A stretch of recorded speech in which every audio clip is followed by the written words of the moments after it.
Buenos días, creo que allí, buenas noches ya en España. Estoy encantada de participar en este congreso. Les conocí en el año 2011 cuando fui a Maracaibo y es un placer para mí volver a hablar de moduladores de CFTR en fibrosis quística.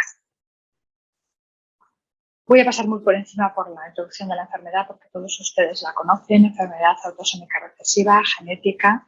La gen se aisló en el año 89 y está situado en el brazo largo del cromosoma 7. En la actualidad hay descritas más de 2.000 variantes patogénicas. La fisiopatología la conocen también bien.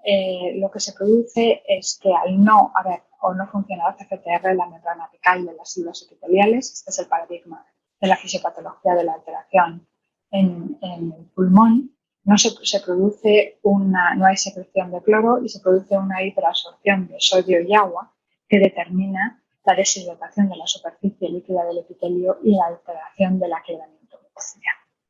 Al final, toda esta cascada produce el daño pulmonar en forma de una triada fatídica que une la obstrucción, la infección y la inflamación para ir destruyendo el pulmón a través de la aparición de bronquiectasias. Ya saben que la causa más frecuente de muerte y mortalidad por esta enfermedad es precisamente el daño pulmonar.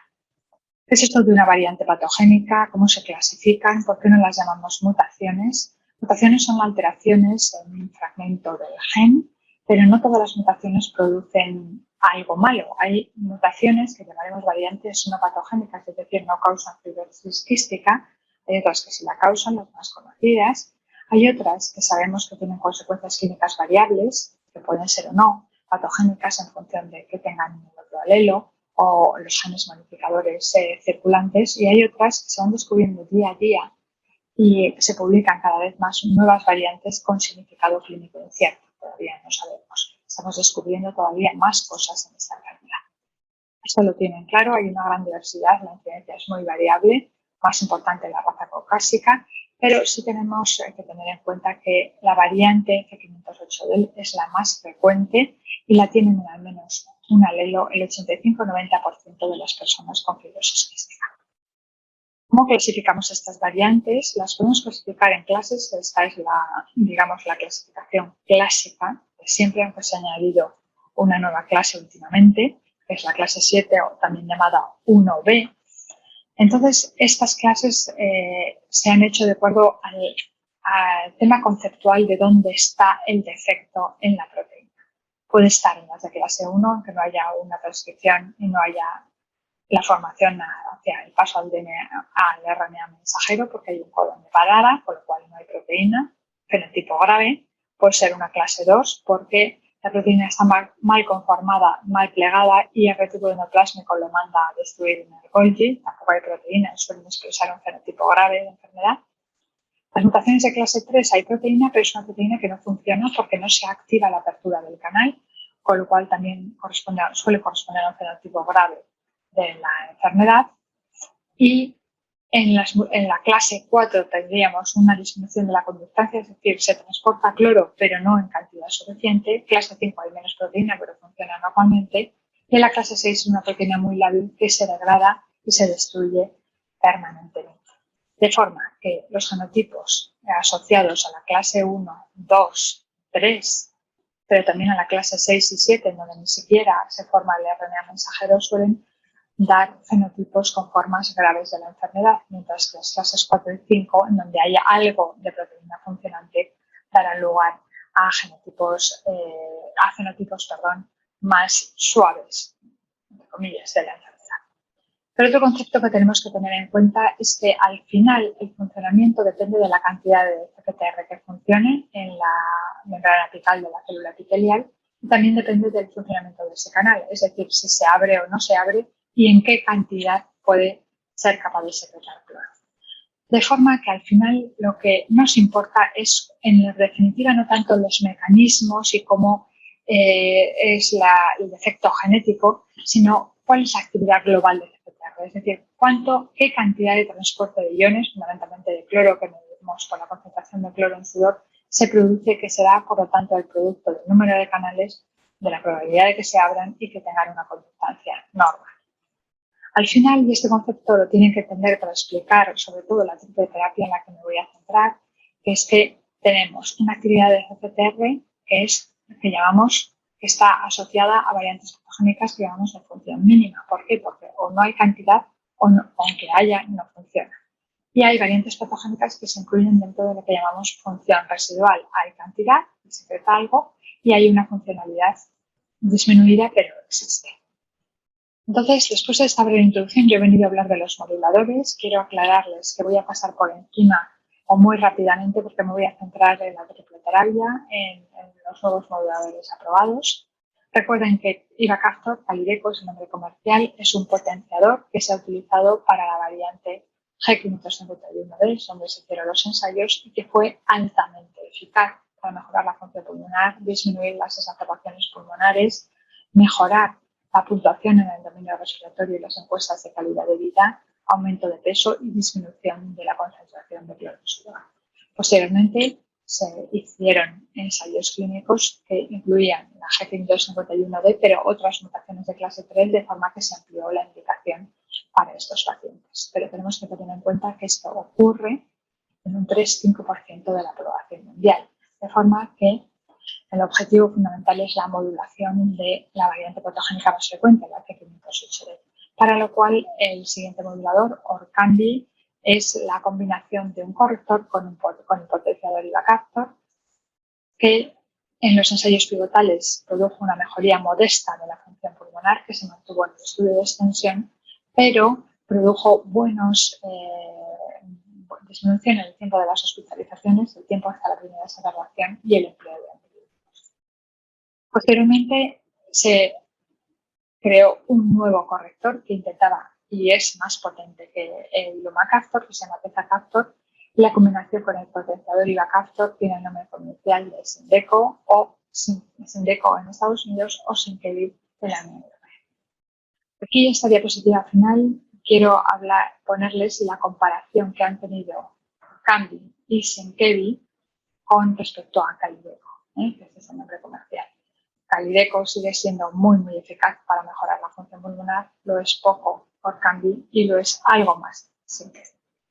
De ahí que paso a explicarles y a detallar el proceso de autorización de la triploterapia, que incluye, como vamos a basarnos sobre todo en CCTR, un nuevo corrector, Tezacaftor como corrector antiguo, y el potenciador Ivacaftor para tener Trikafta, es el nombre comercial en Estados Unidos, aprobado en octubre de 2019, o bien Kaftrio en marzo de 2020.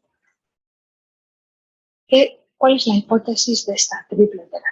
Pues que las mutaciones de clase, la variante F508del de clase 2 no se produce un defecto en el plegamiento típico de lo que llamamos conceptualmente clase 2, sino que también produce un defecto en la activación de la apertura del canal y una degradación muy rápida de la proteína.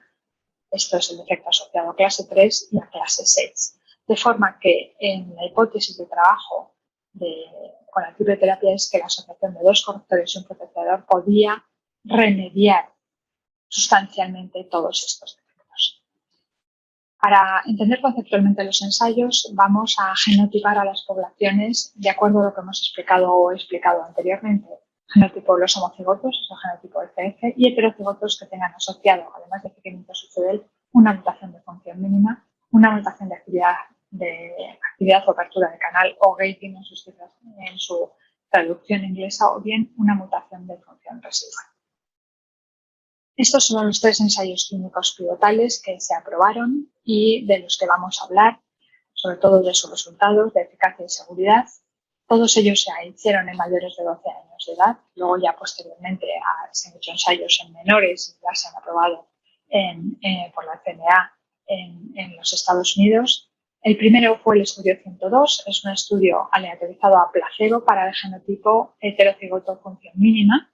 El estudio 103 para homocigotos, en donde el control era con el principio activo de la asociación de Tezacaftor y Ivacaftor. Y el estudio 104 es un estudio que requirió la EMA, la Agencia Europea del Medicamento, porque no entendió con estos estudios previos que todos los genotipos se pudiesen beneficiar de la triploterapia con solo tener al menos en un alelo F508del, y obligó a hacer un estudio para comprobar si ocurría lo mismo con los genotipos F-gating en comparación con Ivacaftor, o los genotipos que incluían función residual o en comparación con Tezacaftor y Ivacaftor. Las variables que vamos a comentar en todos los estudios son básicamente las que ustedes conocen: porcentaje del CF1 sobre el predicho, la concentración de cloro en sudor, importante, la puntuación del dominio respiratorio de la encuesta de calidad de vida revisada, los cambios en el índice de masa corporal, los cambios en la puntuación de otras variables, otros dominios no respiratorios, las encuestas de calidad de vida, exacerbaciones pulmonares y tiempo hasta la primera exacerbación. En los ensayos de laboratorio siempre se hacen las comparaciones intragrupo, pero a nosotros nos interesan, yo creo que más, ver las comparaciones con el grupo contrario. Vamos al primer estudio. El genotipo heterocigoto con función mínima no tenía un tratamiento modulador previo, con lo cual su comparación es con placebo. Los criterios de inclusión van a ver que son los mismos en todos los ensayos. En principio no tenían un CF1 muy malo, por debajo de 40, o muy bueno. Y en la mayor parte de ellos la variable principal es la modificación en porcentaje sobre el predicho del CF1. Aquí lo tienen, los resultados de la tripeterapia aleatorizada placebo son espectaculares para la función pulmonar y también para exacerbaciones pulmonares, hospitalizaciones y tratamiento intravenoso. También para la disminución de la concentración de cloro en sudor y la mejoría de la puntuación del dominio respiratorio de la encuesta de calidad de vida, que tienen un resumen donde ya la tripleterapia mejora los datos de ivacaftor en monoterapia para mutaciones que llamamos de activación, gating, o las llamadas mutaciones de clase 3, con casi 14 puntos de mejoría de la función pulmonar, con un coeficiente de las exacerbaciones pulmonares que equivale al 63% de disminución de exacerbaciones pulmonares, y también cambios en el índice de masa corporal, en la puntuación, mejorías importantes de la calidad de vida y también disminución de la concentración de cloro. Este estudio, por lo tanto, determinó que la tripleterapia era enormemente eficaz comparada con placebo para los pacientes heterocigotos F508 de una mutación de función. Pasamos al siguiente estudio, es el estudio 103. Recuerden que es en homocigotos con estos criterios de inclusión, por lo tanto su comparador era el modulador previo, es decir, la asociación de tezacaftor y ivacaftor, que se llama Symdeko o Symkevi. Aquí ven que hay una mejoría sobre el modulador previo en la función pulmonar importante. También hay unas disminuciones en la concentración de cloro en sudor, pero en general tenemos que la diferencia media es de 10 puntos, por lo tanto mucho mejor que la que habían obtenido previamente lumacaftor, ivacaftor, tezacaftor, ivacaftor, de 17 puntos en el dominio respiratorio de calidad de vida, incluso una bajada de media de menos 45 puntos en la concentración de cloro en sudor. Estos resultados dieron lugar, por lo tanto, a que hubiese buenos resultados en homocigotos, en heterocigotos función mínima, y la EMA obligó a hacer, porque Estados Unidos lo aprobó, el estudio 104 para pacientes heterocigotos que asociasen una mutación de apertura de canal o una mutación de función residual, de forma que su comparador era ivacaftor en el caso de una mutación de que asociasen una variante de apertura de canal, o tezacaftor y ivacaftor en el caso de que fuesen pacientes que asociaban una variante de función residual. Las diferencias fueron menos evidentes, a un 5% de mejoría de la función pulmonar, pero tengan en cuenta que hay que sumarlo a las mejorías que habían producido el modulador previo, es decir, que no son naif este grupo comparador a no tener ningún modulador. Nos pasa lo mismo con la concentración de cloro en sudor y también con las puntuaciones del dominio respiratorio de calidad de vida. Esto para los genotipo gating y para el genotipo función residual ocurre lo mismo, pero los resultados son algo menores. Y además hay incluso algunas mutaciones, algunas variantes de función residual que mejoran muy poco con respecto a la terapia previa. En el momento actual hay 2 estudios de extensión. Ya saben que los estudios de extensión, cuando acaban los estudios pivotales, los pacientes pueden entrar en un estudio de extensión en donde tienen la posibilidad de recibir fármaco. Están hechos, por lo tanto, en estos pacientes, personas con fibrosis cística mayores de 12 años, de 96 semanas de duración. Y para entenderlo, el estudio 105 es el estudio de extensión en donde acabaron los pacientes de genotipo del 102, genotipo F, función mínima, o del 103 de homocigotos F508del. Y el estudio 110, es la continuación del estudio 104 para heterocigotos gating y función residual. Les puedo presentar, estos estudios están en curso, no han terminado, La última publicación nos habla de cuáles son los resultados que se han analizado en la semana 24 para las mutaciones para los pacientes heterocigotos con mutación de función mínima, de forma que de pasar a placebo a tomar fármaco activo se obtuvieron los mismos resultados que los estudios pivotales, y con respecto a los homozigotos de pasar de TEZ a IVA a tomar quimioterapia se produjeron también los mismos resultados con respecto a las variables estudiadas. De forma que pasamos al otro estudio de extensión, que es el estudio 110 para aquellos pacientes que provenían del estudio 104, es decir, pacientes heterocigotos para mutaciones gating, donde vemos estas mejorías son buenas pero no tan espectaculares, y para pacientes que tenían la asociación con una mutación heterocigota de función residual, donde las mejorías son importantes, aunque menos importantes en la media de la función pulmonar, y varían de mutación a mutación. Incluso hay mutaciones que varían muy poquito o mejoran muy poquito la función pulmonar, pero siempre tienen buenas puntuaciones o mejoran las puntuaciones y la concentración de cloro de sudor, tanto de calidad de vida como la concentración de cloro de sudor. Para terminar, es importante hablar de efectos secundarios. Normalmente cuando se introduce un modulador, lo que suele pasar es que inicialmente se produce un aumento del aclaramiento mucociliar, lo que da lugar al aumento del esputo, de la congestión nasal, incluso puede aumentar la tos y facilitar una exacerbación pulmonar, puede dar dolor torácico, pero en general los efectos adversos han sido tolerables. Tengan en cuenta que un 20% de pacientes sufren efectos adversos a nivel hepático, que obligan, incluso pueden llegar a obligar a la interrupción del tratamiento. Esto no acaba aquí y quiero dar una esperanza para esos 10-15% de personas con fibrosis quística que no tienen en un alelo la mutación o la variante F508del, en donde hay toda una gama de nuevos productos potenciadores, correctores, amplificadores, moléculas como el ELOX02, que lo que trata es de superar el stop de parada para poder leer y transcribir el DNA-RNA mensajero de mutaciones de clase 1, y por lo tanto el futuro parece muy esperanzador para ir aumentando la cantidad de pacientes, de personas con fibrosis quística que tienen un tratamiento modulador de CFTR.